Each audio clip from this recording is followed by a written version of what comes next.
worshiping Him.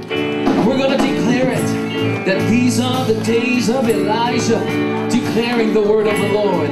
So just rejoice with us as we give cheerfully. These are the days of Elijah, declaring the word of the Lord. And these are the days of your servant Moses, righteousness being restored. Yes, and though these are days of great trial, of famine and darkness and sword, still we are the voice in the desert, crying, prepare the way of the Lord. Behold, He comes, come on, riding on the clouds, shining like the sun, and the trumpets call, let your voice, it's a year of jubilee, and out of Zion's hill salvation comes.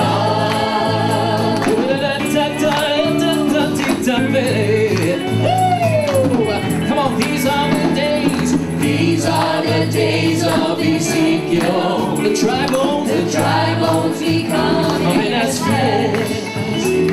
And these are the days of your servant David, rebuilding the temple of praise. Come on. And these are the days of the harvest, the fields are as wide in the world, and we are your laborers in your vineyard, declaring the way of the Lord. Come on. Behold, He comes, riding on the cloud, shining like the sun, and the trumpets call, lift your voice, it's the year of jubilee, and out of Zion's hill salvation. Behold, behold, He comes, riding on the cloud, shining like the sun, and the trumpets call, lift your voice, it's the year of jubilee, and out of Zion's hill salvation comes. Oh yeah, come on, let's declare it. There's no God like Him. There's no God like Jehovah. There's no God like Jehovah. There's no God like Jehovah. There's no God like Jehovah. There's no God like Jehovah. There's no God like Jehovah. There's no God like Jehovah. There's no God, come on everybody. There's no God like Jehovah. There's no God like Jehovah. There's no God like Jehovah. There's no God like Jehovah. There's no God like Jehovah. There's no God like Jehovah. There's no God like Jehovah. Oh, behold, behold, He comes, riding on the cloud, shining like the sun, and the trumpets call, lift your voice, it's a year of jubilee, and out of Zion's hill salvation. Behold, He comes, riding on the cloud, shining like the sun, and the trumpets call, lift your voice, it's a year of jubilee, and out of Zion's hill salvation comes. You believe that this morning, amen? Come on, we're going to declare once again that there's no God like Him. Sing it out. There's no God like Jehovah. There's no God like Jehovah. There's no God like Jehovah. Come on, He's my healer. He's my deliverer. He's my joy.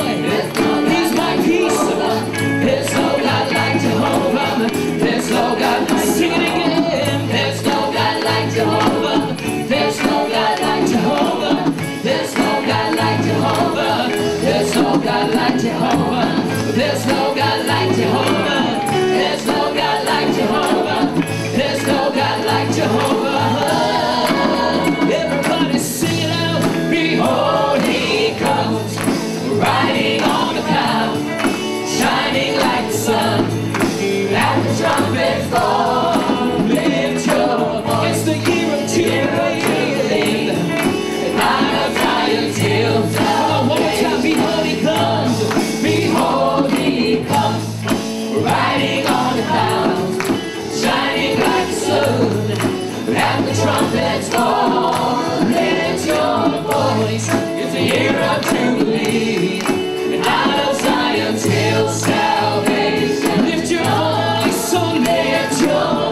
voice. It's a year of Jubilee, the night of Zion's hill salvation. One more time, lift it up, lift your voice. It's a year of Jubilee, night of Zion's hill salvation.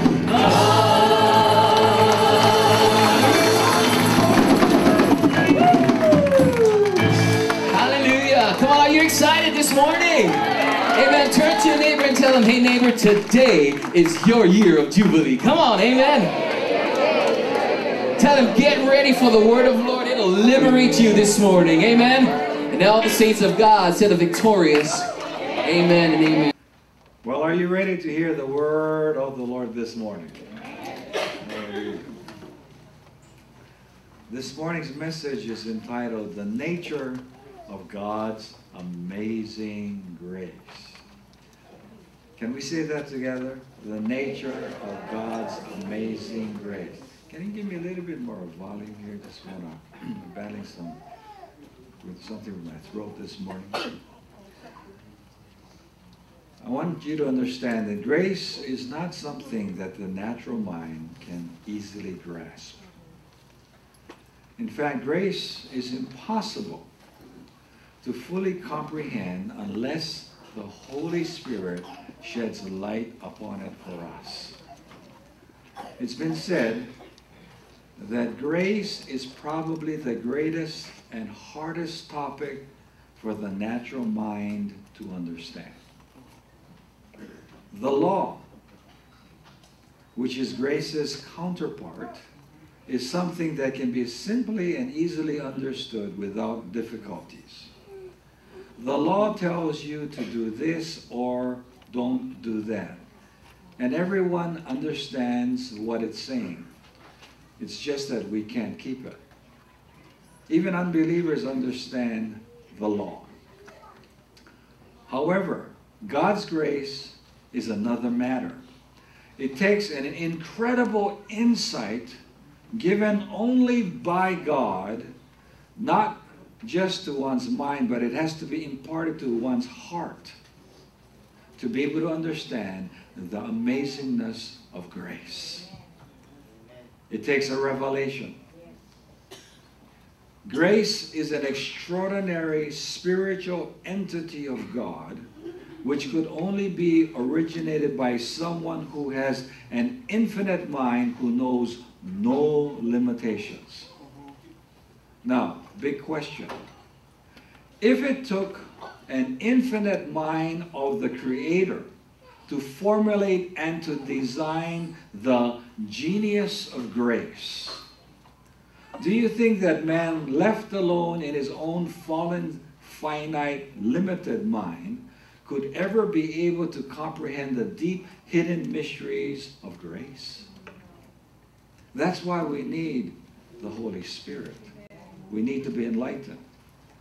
Therefore, we can't take grace lightly and think that we can easily understand the wonders of God's grace. According to the law, if we obey, work, and perform, we can receive our blessings. Therefore, if you sow, you will reap. This is easy to understand. Like I said, even non-believers understand that. However, with grace, things are freely given to you. And thus, you reap without sowing. So you respond and say, what? You mean I don't have to do anything and God's blessings will freely come to me and reaping takes place without sowing? With this, you scratch your head with perplexity. But let's turn to 1 Corinthians chapter 2, looking at verse 12. 1 Corinthians in our Bibles, chapter 2, looking from verse 12. In fact, let's read verse 11 and 12.